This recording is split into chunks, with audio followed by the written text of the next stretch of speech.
Now, it's time for tonight's UPMC game-changing play of the day.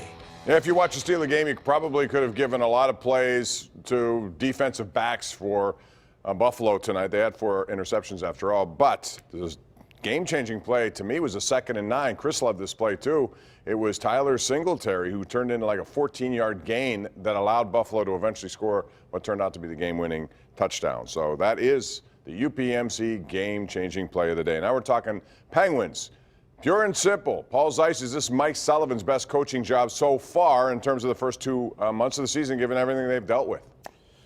You know, I know it's fashionable to say this about Mike Tomlin, about Mike Sullivan. The guys have won championships. He's won the Stanley Cup twice. Okay, so no, it's not the best job he's done. He's won a Stanley Cup, and he's done it twice. And you know what? In both of those seasons, there was adversity. There was things he had to overcome. He had to change goaltenders. He had to pick the right goaltender. There was a lot of things he did to push the right buttons to win Stanley Cups. He's won a few regular season games. Could we please get some perspective on all of this stuff? And the same thing with Mike Tomlin, too. I mean, I just want to follow that. Yeah, I mean, I think I just say I categorically disagree with Paul's entire statement there.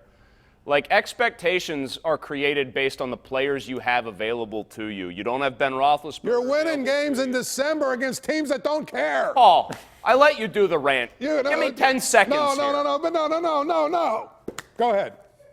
Sure, you want to play tennis some more here? You're comparing these to June games. Bottom line is, no, we said it, to this point of the season, there have been a lot of injuries. He's been without 5%. You're beating the Devils You are both right. Okay. You're both right. You know what's most impressive to me is that this is technically year 4, although it's not his 4th full season. And with the Penguins in their franchise's history, as illustrious as it is, one of the things that isn't illustrious is the coaching lengths that most guys get. Scotty Bowman got run off here, among others. And in his 4th season on the job, it seems like the guys are listening to him more closely than ever, given the fact that the best player on the team hasn't been there for very long this year because he's been hurt. I do, in fact, think. And by the way, picking goalies, Paul, he's picked Tristan Jarry to be his number 1. So there's your goalie switch. All right, pal? In December it's against his best New job Jersey. so far. In December Jason. against teams that stink. Jason, All right. Settle down. Now, Paul is exactly right. We need to have some perspective here. Mike Sullivan has done a lot that has been much bigger than what he's doing right now. However, the Penguins have not stunk as much, personnel-wise, as they do right now. So I give Mike Sullivan a lot of credit for what he overhauled, how drastically he overhauled it, how he's gotten these guys to buy into what they want, what he wants to do, how they're playing the game. So it's been a really important job. But no, it doesn't rise above winning Stanley. All right, we've got 20 seconds here real quick around the horn. Should the Penguins make a deal for Taylor Hall, who is on his way out of New Jersey? Paul, yes or no? Would you do that?